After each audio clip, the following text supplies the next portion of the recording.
you. Welcome back to Popcorn for Dinner, everybody. This is Jeff. And Kelly. So right now, ladies and gentlemen, as we speak, well, not as we speak, because as we speak, it's Thursday, and it will always be Thursday. Yes. But as you hear, you could go log onto your Netflix account if you have it. If you don't, go and pay for it. And you leech on someone you know who has Netflix. I don't care. I don't work for Netflix. But you can go on to Netflix, and if you have 3.5 hours to spare, like every normal adult does, 3.5 straight hours to spare. Uninterrupted. You can sit down and you can watch the brand new Martin Scorsese movie, The Irishman. First movie in a long, long time. Well, maybe it's not that long. 2006. So first movie since 2006 that Robert De Niro and Joe Pesci have been in together. That is. It was the previous one was The Good Shepherd, which was actually Robert De Niro's directorial. I don't know if it was his directorial debut or it was just a long running passion project for him. Okay. And he coaxed his old buddy to come out of retirement, like semi-retirement, to come and play a small role. That's awesome. Yeah, so 2006, last time they worked together. 2008, the last time De Niro and Pacino worked together in Righteous Kill, which I know I mentioned in our first episode. I talked about Righteous Kill. And the first time ever that Pacino has worked with Scorsese, and more specifically, how did that not happen sooner? That's everybody's question. Like when they're doing like press junkets and stuff, that's literally, they're always just like, why hasn't this happened before? And everyone's like, fucking, how do we know? What do you want us to say? They're all very much hasn't. Yeah, they're all very much like those characters and like all the mobster characters in the movies where it's just like, it didn't happen. What are you gonna do? You know what I'm saying? It's just what are we gonna do? And the first time since 1995 that Scorsese, De Niro, and Pesci all worked in a movie together, and that is the movie that we're going to talk about, not The Irishman, because it hasn't come out yet. I already explained this to you people. Also, I hadn't seen it before. Exactly. That's the best part. We could have sat down and watched a bunch of Scorsese movies that we'd seen before. We could have just watched Goodfellas again. Exactly. There's never a bad time to watch Goodfellas. This is true. But in this case, it really came down to that. It's like, oh my God, you hadn't seen it before? It's Goodfellas too. It's such a, oh man, it's wonderful, and there's something so charming about the way that this movie presents itself in like a not horribly serious manner. You know what I mean? Like it's plenty serious. It deals with plenty of like serious shit. Yeah. But it's not like really dour and downtrodden about everything. And it just has a great sense of humor. Like the fact that the voiceover says, they're like, way back when, back home, and then the fucking time and place stamp comes up and it's back home, way back when, or whatever. Yeah. That was wonderful. Like, I loved that. Or when they're talking in code and it has subtitles for what they really mean. That was a great touch. I loved that. Yeah. So it was a lot of fun watching it again, and I'm glad that it was an enjoyable experience watching it for the first time. Yes. It was quite the experience. I had heard like bits and pieces and things, and like I knew going in that someone's head got put in a vice. Yeah. It's pretty infamous. But didn't know the like graphic details of said vice scene. So that was fun to experience for the first time. It's fun too because like it's this way with a lot of Scorsese's movies, especially his like mob epic kind of movies. And I've heard that it's very similar in The Irishman, just the way that it takes place over such a long period of time. Like none of his movies like that ever take place in like a week or a month. It's literally like decades or years or however fucking long it is. So it kind of winds up feeling, and this isn't supposed to be an insult at all, because it just feels like his style, but it feels like the movie is almost just like an extended montage. You know what I mean? Yeah. Where it's just like, all right, then we're going to go here, and then we're going to go here, and then we're going to go here, and we're going to go here. And then this scene needs a little bit of context. So instead of spending 20 minutes of movie building up the context, you literally just have Joe Pesci voiceover be like, so this motherfucker over here, this is why I was doing this to him. And then they show it. Yeah. And it keeps going. And in lesser hands, it would feel really cheap and lazy. Yeah. Of like, Jesus, you're not setting anything up. You're just giving us like money shot after money shot and just throwing off a little bit like, this is why this was happening. But it just fucking works. Yeah. It really does.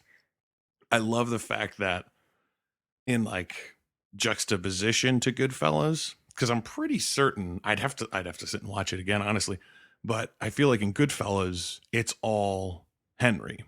You know, it's like it's Henry's voiceover. It's his story. It's from his point of view. No, his wife. Oh, that's right. She does get a. She gets a little bit. Yes, that is true. So I guess it's not completely foreign, but I love the fact that it's like right off the bat. Even it shows Ace, and you're getting his voiceover and talking about stuff, and then immediately he's like, and then there was fucking Nikki over here, and then it jumps, and now it's Joe Pesci's voiceover. And then later you get Frank's voiceover in that brief moment of like, what the fuck was I supposed to do? I was just, I told him what he needed to hear, whatever. And then that's all he gets. And another thing, I was really pissed off. At me? No. I was really pissed off. So for anyone who doesn't know, we live right by the train, and there's trains that go by, you know, and so sitting down, you know, if we sit down and watch, you know, a couple episodes of Bob's Burgers or something like that, whatever, you deal with it. It doesn't really matter. But when you're trying to sit down and watch a 3-hour long movie, and it's like, you can hope that the train will pass during a moment where it's just like a musical montage, so you can kind of get away with it. But then there are other times where it's passing, and especially as someone who's watched it before, sitting there and being like, don't you fucking dare cover up this line of dialogue, or don't you fucking dare, you know, mess this part up. The part I'm not sure if you caught. If you're questioning, it's likely that I missed it, because I know that I missed. It's just it happened right when a train was going by, and I thought the train was far enough by. Okay. I could kind of hear it, but I also knew that it was coming. Also, though, I'm pretty sure I have worse hearing than you. Okay. You know, so it's possible you're a little bit closer to the TV where you were sitting. Your hearing's a little better than mine. You might have been able to pick it up better than I did. Okay.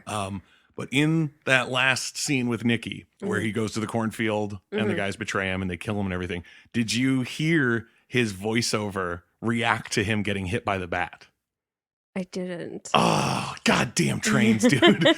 Man, that is one of my favorite fucking things. He's literally like, you know, he's walking and, you know, the characters in the scene are talking to each other, but it's kind of muted. Yeah. And you hear him like, and I brought my brother Dominic and we were doing whatever, blah, blah, blah. And Frank comes up with the bat and you hear the bat ding and his voiceover goes, ah, as he gets hit with the bat. It's so fucking great. Okay. And in a way that's like, it's almost like tone breaking of like, this scene should be a little more serious, and yet that almost seems kind of like a joke, but at the same time it's so perfect because you're like, he's giving a voiceover, so he's telling you about this, so he's fine, and then it's like, oh no, he's fucking not, he's dead by the end of the scene. Like the voiceover cuts off because it's like, that's the end of it, so it leads you into that sort of false sense of security of like, oh no, he's telling this story, so he must be okay. It's like, no, he's not. His voiceover dies and then he dies, and it's wonderful. Speaking of people not dying at the end, definitely thought that Sam was going to blow up. Also, I had early suspicions that it was Ginger's fault.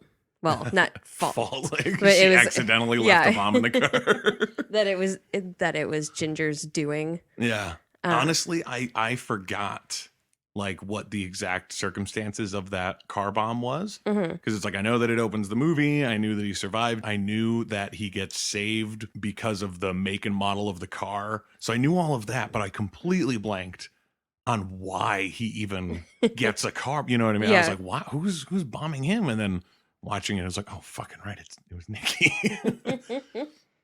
I love the fact that Joe Pesci has such a bigger part, you know what I mean? It's kind of like, it's kind of partly the Joe Pesci show, really. Because in Goodfellas, he's in it and he's got a real memorable part. Yeah. And he does a lot of good shit in it. And it's, you know, iconic of a character. So it's like, okay, clearly it's a great part and he's a great actor in that part. But it really is more Henry and Jimmy. You know, it's really more Ray Liotta and Robert De Niro. Yeah. And Joe Pesci, he's kind of there too. Yeah. But in this one, it's very much the two of them. So he gets like a lot more screen time. He gets a lot more fucking juicy dialogue and shit, which I read was apparently very improvised between him and De Niro. Oh, nice. And it's like, if they improvised that scene out in the desert, that scene, then they fucking both deserved awards for that movie for just coming up with that. Like, ever since I've seen it, that's probably one of my favorite Martin Scorsese scenes of all time. You know, and normally I'd give my odds coming home alive from a meeting with Nikki, you know, 90%. Yeah, 90%. This time, and maybe 50-50. Like, just that alone, like, oh shit. Yeah. And then that rant, that fucking Joe Pesci rant. What a classic fucking rant. Because as a kid, I mean, I'm sure as most kids or people who are our age when we were kids, it's like, chances are your first Joe Pesci movie is Home Alone, you know?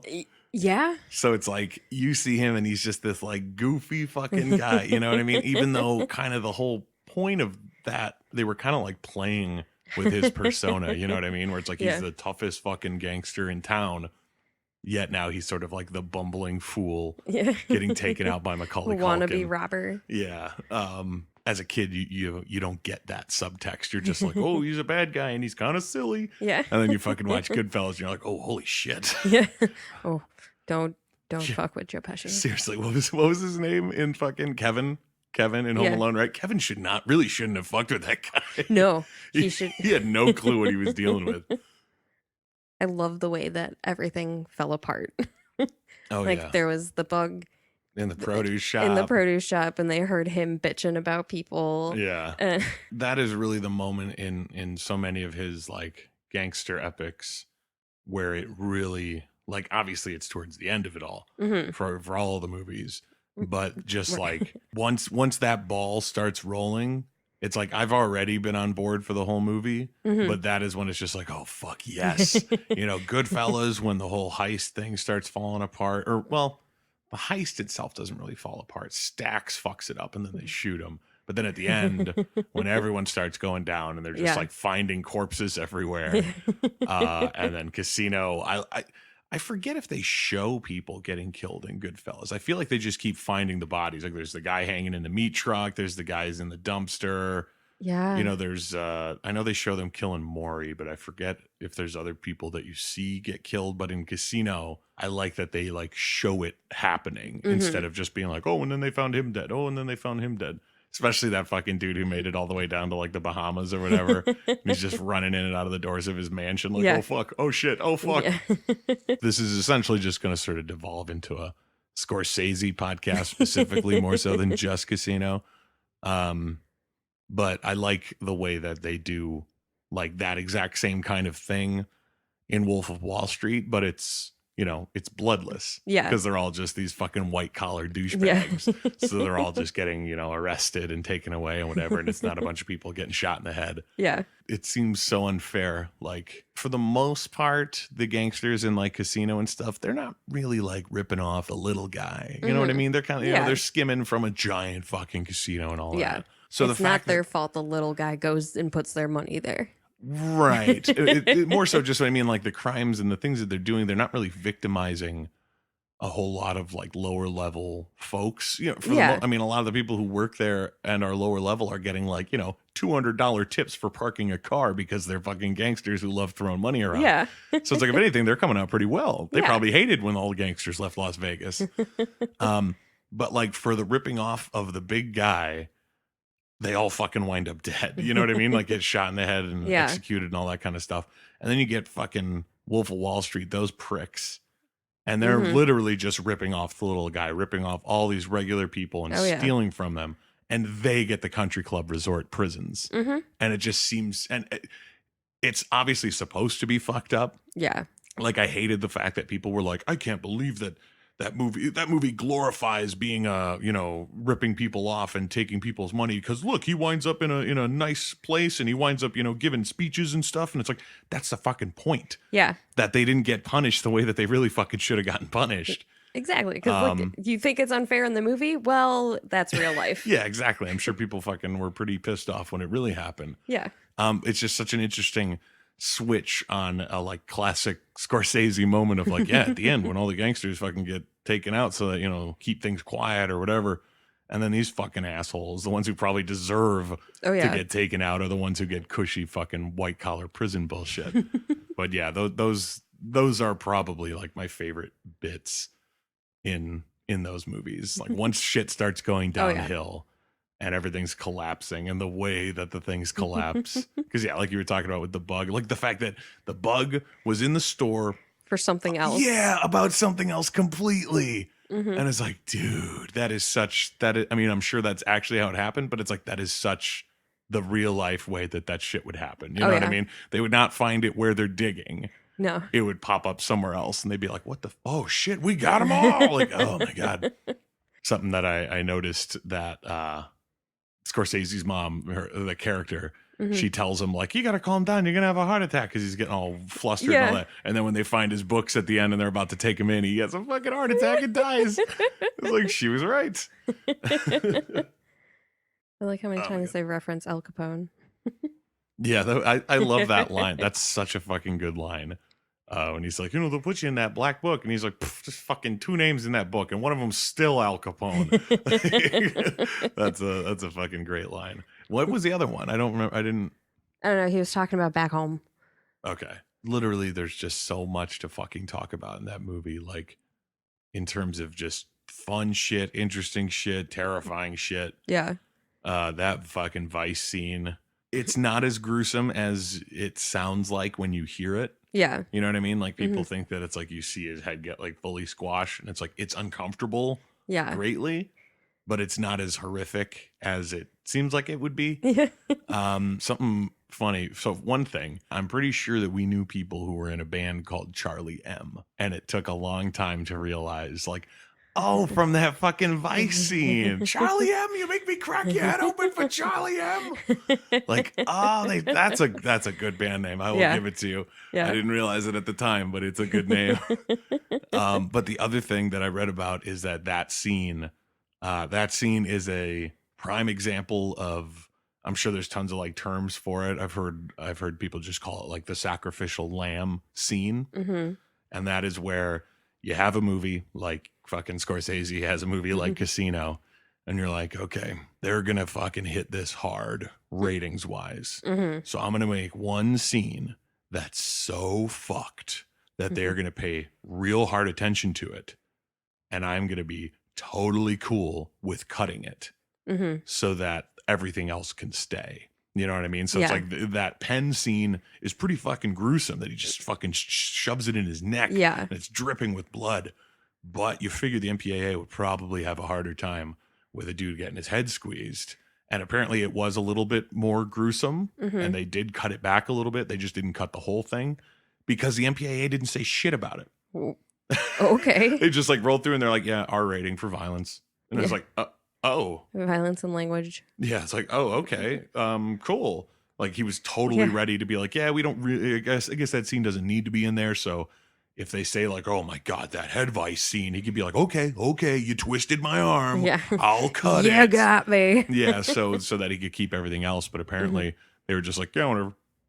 Tone it down a little bit. Yeah, which makes it even more fucked up because Casino was 95. So it was 1 year after Clerks came out. They gave Clerks NC-17 for language on its original pass. Wow. And then they went and they appealed and they got it brought down to an R. So the idea that fucking Clerks can happen and the MPAA can be like, NC-17 motherfuckers, and then they have to like beg them to pull it back. And then Casino rolls through and they're like, yeah, whatever. I mean, obviously, exactly. It's Scorsese. Of course, he's going to have a little bit more leeway. But just like, you should be an impartial jury on this sort of thing if that's your job. But it clearly is not impartial at all. Yeah. So it's kind of it's kind of goofy to me.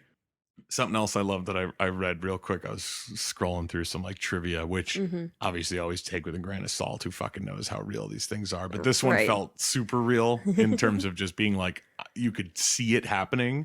So it was wonderful.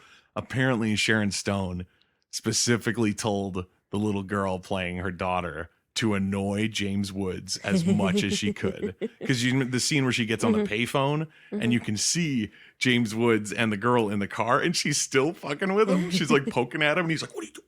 What the fuck? What the fuck? Like, that's like real. Like, he might not have actually been that angry with the little girl. Yeah. But he like went with it because it was like, what does she do? She just keeps fucking with me. Like, I guess I gotta be mad at her. I don't know. Like, that's such a funny thing to see. I'm not the biggest James Woods fan. Like, he's good. I kind of don't like him as a person. If you've ever read his Twitter account, it's a nightmare. But his roles and his acting and his whatever are pretty good. But I really always loved him in this movie. Just like, God, I want to know whose idea that mustache was. Was that It's perfect. Scores exactly like that? You knew exactly what kind of dude he was the second you see him. Like even without the voiceover being like, he was her pimp, he was her this, he was her that. It's like you don't even need that. You see that mustache, you know everything you need to know about this guy. And I really want to know, was that James Woods or was that Scorsese? Was Scorsese like, you need a mustache? Or was James Woods like, just come to set with a mustache? And he's like, I can shave it if you want. And he's like, oh my God, no, it's perfect.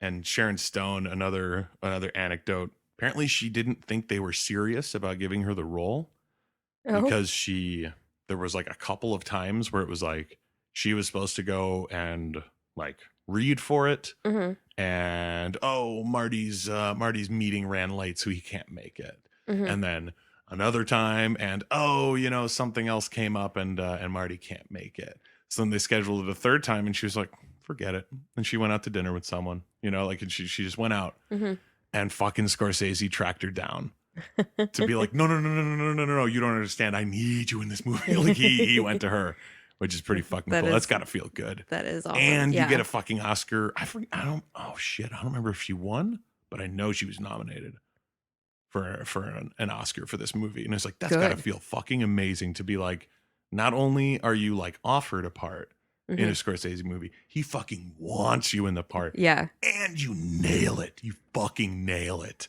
Like, she didn't have to do anything else for the rest of her career. And you know what I mean? Like, at least from my perspective, it was like, I would feel fucking vindicated as hell. Just be like, well, there you go, world. And I'm done. Yeah, really. Just quit. Go out on top, and that's it. Yeah, man. She was fucking phenomenal in that movie. Yeah, she was. We made the joke earlier about, Goodfellas 2. Yeah. And obviously there's reasons, like we were saying. I mean, for one, you got De Niro and Pesci. 2, you get Pesci as sort of the like wild card crazy guy. Yeah. So they're okay. And then you also get the like in a bar fucking someone up scene, so it's like there are plenty of reasons why it's very, very similar. But it really feels like he took a step as a filmmaker. Like I know there were movies between Goodfellas and Casino, but he clearly had sort of grown and his style was kind of building, and it's so fun to see like shit that he did in Casino that he didn't do in Goodfellas, but that you can like kind of see continuing on into other movies like The Departed. Like for one, the one moment that always stands out to me that I really love is when he's got the cheaters at the card tables and all those officers start rolling up. Yeah. Everything else kind of dims just a little bit.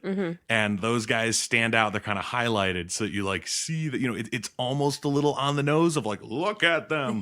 But it really does give you that cool feeling of like, oh, fuck. Oh, okay. Because I'm sure there's plenty of people who, if that scene had just been shown and there was no kind of highlighting of those guys, they wouldn't really notice all that much. Yeah. And so to really put a point, it's like, that's what this shot is for, to show you these guys. If you just think it's a shot of a casino, you're wrong. So he focuses your intent like that. Or that wonderful shot when Nicky is leaving the diamond exchange place or whatever, and he goes to his car and it's that tiny little pinhole like silhouette on him, and then it expands and opens up and shows you the whole shot. Yeah. They use that same thing in The Departed. When Matt Damon first shows up for his job at the police department, it's just the one little circle with Matt Damon in it, and then it opens up to show you the whole big thing. So it's super cool watching that kind of stuff. And I love those fucking shots of the old guys back home. You know what I mean? Where they're it's just a black room and a table and some old Italian guys sitting around talking. And they just cut back to it all the time when they're talking about back home and the bosses and the guys and all that. And it looks like a painting. It's like a fucking Last Supper kind of thing that he's got up there, which is something really cool. That's like a little more stylized than Goodfellas. Goodfellas is very, very just, here's what's happening. Yeah. And Casino gets to play around a little bit more. And I feel like he was having a lot of fun doing it. And holy fuck, that movie is huge. You know what I mean? Goodfellas has some really great sequences in it, like the Copacabana scene, where they go in through the back door and then they're inside and there's all the people there and blah, blah, blah. And there's a lot of, it's a big old scene. but just fucking like a casino and Vegas and all the locations they go to, and there's a fucking courtroom sequence, and it seems like just the biggest fucking movie I've ever, I can't really think of a better way to put it other than it just seems so huge. Like, fuck, this is someone just being given the reins. Yeah. Like just being like, hey, Scorsese, you want to make this movie? Like, do everything. Yeah. It's like you want to go have fun in Vegas. Exactly. Like you want to shoot in a real casino after hours and just, it's okay, cool. Shoot in Vegas, on the strip, here, there, all over the fucking place. Everything is glitzy and glamorous and there's fucking lights everywhere. And it's like, it's excessive in the best way. Like Goodfellas is much more grounded and like, this is what we do. We live here and we do whatever. And it's just kind of, houses and the backs of bars and whatever. And Vegas is just like, showtime, fucking lights everywhere. Oh my God. The movie perfectly reflects the city with how like grand it is. It's probably my favorite movie that takes place in Las Vegas. Like, and there's not Vegas Vacation. I mean, I like that. It's funny. I did not know this until I was reading in the thing, and I'll go watch Vegas Vacation and it'll be wrong. Just watch the fucking trivia. Apparently the guy who comes in to deal to Nicky when he's all hammered and he's like, take this card and pound it up your fucking ass. That guy. Yeah. He is one of the dealers at the like shit casino that Clark and Eddie go to. I think he's the dealer for War. When they're playing War at the casino, he's the guy. That's like, hilarious. Oh my God, that's so funny. That they had to have tracked him down. Like, we need him. It's got to be the guy from Casino. Oh my God. He probably has the funniest facial expression in the movie because he lays down a face card and Nicky's pissed off. Like, take this fucking card and pound it up your ass. And he gives a look over to the like pit boss who's like, yes, keep going. And he hits him again, and it's another face card. And he's like, pound this one up your sister's ass. And he goes to deal again, and he deals another face card, and he just does that like, oh my God kind of face. He kind of like closes his eyes a little bit and is just like, you gotta be fucking kidding me. Like, he knows, like, please just give him a 2. Give him anything other than another face card. He's so pissed off. And when he deals it, you see the look at the realization of like, oh my God, like, this dude's just gonna keep harassing me all night. That scene did stick out to me. It specifically was King, Queen, King. Okay. Yeah, that's a great one. And I do love the way the camera work in that one where it's like when he throws the first card and it fucking lands on the button of his shirt. So brilliant. Like I love that it even cuts away.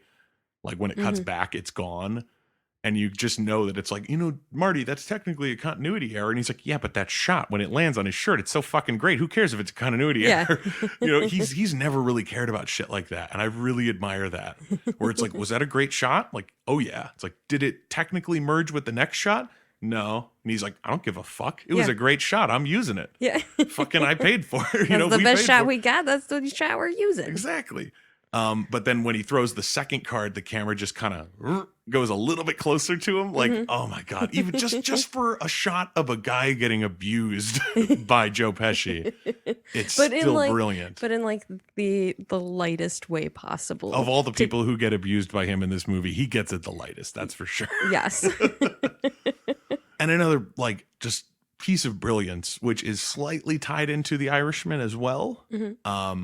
In the weirdest way. I didn't even know this existed until like the other day when I looked at the like Wikipedia page for The Irishman. Okay. The goddamn brilliance of hiring Don Rickles, of all people, hiring Don Rickles to play like the least funny guy in the movie. You know what I mean? Like famous insult comedian and Mr. Potato Head himself, Don Rickles, is in your movie. And he's the straight man. Yeah, you don't give him a single fucking joke.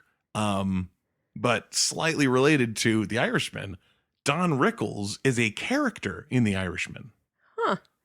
Jim Norton is playing him. And he's a comedian. I don't know if you really know him. He's done a lot of radio shit, but he's kind of like a skinny, smaller, bald guy. Okay. And he kind of does, he doesn't really do insult stuff, but he's kind of got that like acerbic wit and attitude where it's like he'll throw some shit your way, he'll bust your balls. So it seems like a really fun choice for that. Like, oh, that's interesting. Okay. But at the same time, it's like, and you've worked with Don Rickles too, Martin Scorsese. Like, you know what I mean? It's like, you could tell him if he's fucking up. He's like, Don really wouldn't have said it like that. Yeah. He really wouldn't have said it like that. It's like, that's got to be intimidating. Like, there's very specific things that I remember whenever I think about Casino. One of them is obviously that desert scene. There's the head in a vice scene. Mm-hmm. But the other one that always sticks out to me that it feels like it could have been even from Wolf of Wall Street too. Because it's just so outlandish, but you know that it has to be a true story when the fucking Fed's plane runs out of gas and they land on the fucking golf course. Oh, man. Yes. That gets me every time. Like, it's like, I know it's the Feds. I know that they're going to come running out of the plane and like running past them. Like there's nothing happening. You know what I mean? And it's funny every single time. $100 to whoever hits the plane. It starts swinging at it.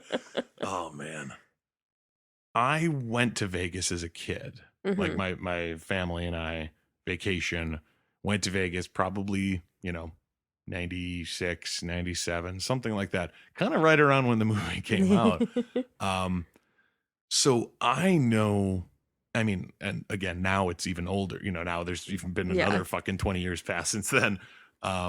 But like, I knew the Vegas that this movie like lamented, you know what I mean? Where it's like, oh fuck, now it's become like fucking Disney World, and there's this and that. When they show like the Luxor, the pyramid, and they show the MGM lion, I'm like, I went there. I stayed there. It was fun. There's an arcade. And then when you grow up and watch the movie and it's like, oh, okay, that's why people fucking hate it. Yeah. Because it used to not be a place for a bunch of kids to go dick around and play at arcades and, all that kind of, it's like, it was a place for fucking people to do the kind of shit they wanted to do. And now it's a family destination kind of place. It wasn't the scummy oasis in the desert. Exactly. And it's like, it's no longer like the place where it's like you go and you disappear for a week, like you go there and then you come back, and even as much as they still try to push the like, what happens in Vegas stays in Vegas.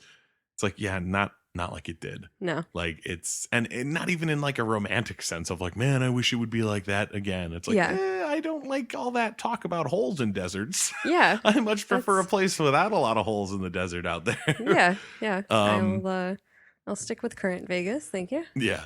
But it's really interesting to see like what it was. Yeah. And what it kind of, and I like the fact that the movie doesn't just show you what it was.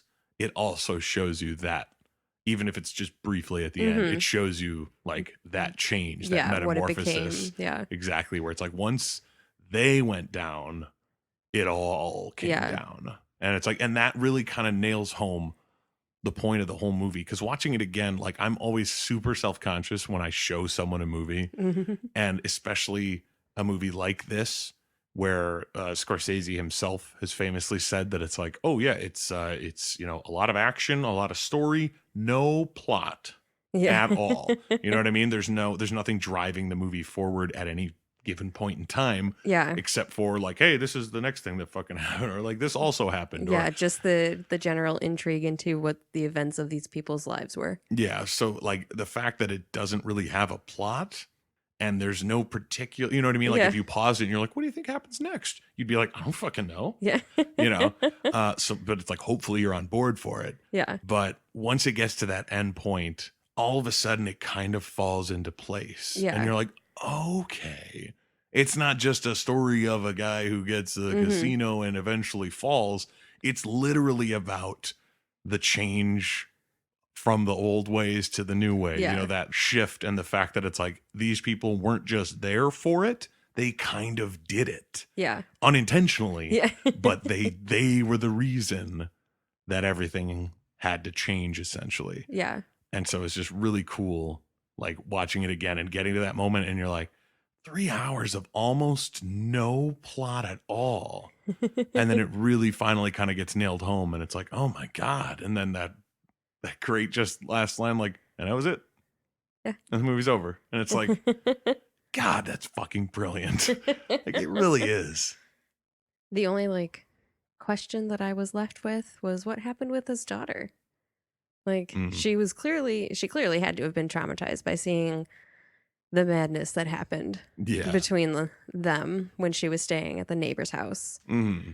And obviously, like, her mother had tied her up. Yeah. Like, God, I completely forgot about that scene, by the way. I was like, when he gets there and he can't get in the room, I was like, okay, right. Yeah, she locked her in the room. Right. And then it was like, oh, fuck, that's right. She tied her to the bed. That lunatic. yeah. I really like that scene afterwards when he's confronting her at the restaurant, because it really just shows like Sam, Ace, whatever, he so clearly wanted control of everything. Yeah. And he so clearly had like none other than what he actually like ran. When he was at the casino, he was in his element, you know what I mean? And fucking, you're goddamn not enough blueberries in this fucking muffin. And you idiot putting the wrong slots in the wrong place. And you didn't know you were getting fucking scammed by this machine. You're fucking fired. Like when he's in that element, he can like basically do no wrong. And he knows the ins and outs. But then it's like, oh, and he wants to control, he basically wants to control, Ginger and decide that she's his wife and they'll be happy and they'll have kids and all that. Yeah. And it's like, yeah, it doesn't work. Wrong person. Not even her fault. Because it's just who she is. Exactly. It's like, you never should have. And she warned him. Yeah. That really struck me. A lot of people give shit to Sharon Stone. I mean, not Sharon Stone. She's obviously brilliant in it.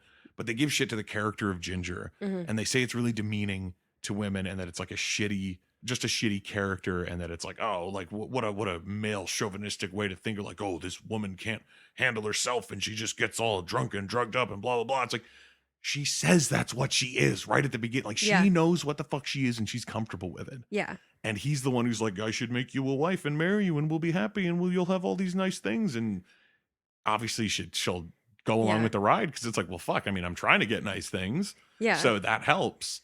But the fact that you think that now makes her a different wife person. Exactly, like wife material, someone who will be like, oh yeah, let's just settle down and have kids and do this and that. It's never gonna happen. Yeah. And then he throws it in her face later. Yeah. When they're arguing, like, once a hooker, always a hooker. Yeah, and then she bails. Like, she told you. And Nicky as well, he seems to think that it's like, well, he'll come out here, but we'll try to keep things cool. And then I mean, truthfully, Nicky does fuck it up for him a lot, because he does a lot of stupid shit and he gets him in trouble and all of that. Nicky is Nicky. Yeah, but at the same time, exactly. It's like, that's who the fuck he is. You've grown up with this guy. You know what he's like, and you're still like, well, let's give it a try. And it's really just a guy who thinks he can control everything, and he can't. And it's a little tragic, but also a little bit just like, fucking, you get what you get, man. Yeah. You wanted it. You wanted everything to be perfect. And you basically picked the worst people to bet it on. You can pick every sports game perfectly, but you could not get the right bet on who to fucking marry and who to have as your like right-hand buddy. Yeah. Like, bad show. He needed different muscle. I mean, obviously Nicky was effective, but shit got a little out of hand. He's just a loose cannon. That's all. He's a tiger. I loved that cut. When I think it's when it's like, yeah, I took care of my business and Nicky took care of his, and it shows him just like beating the shit out of that dude in the alley and like smashing his car with the garbage can. And then like in the midst of action of him like, oh, fucking shit up and being crazy, it then immediately cuts to out in front of one of the casinos and the tiger like and I was just like, oh my God, what a cut. What a brilliant fucking cut. Scorsese, fucking genius. So seriously, everyone needs to, as soon as you get the chance, you need to sit down and you need to watch The Irishman. I mean, obviously we haven't seen it yet, so we have no idea if it's any good. But I pretty much fucking guarantee you it's going to be pretty good. So that's going to be it for Popcorn for Dinner today. This is Jeff. And Kelly. And that's that.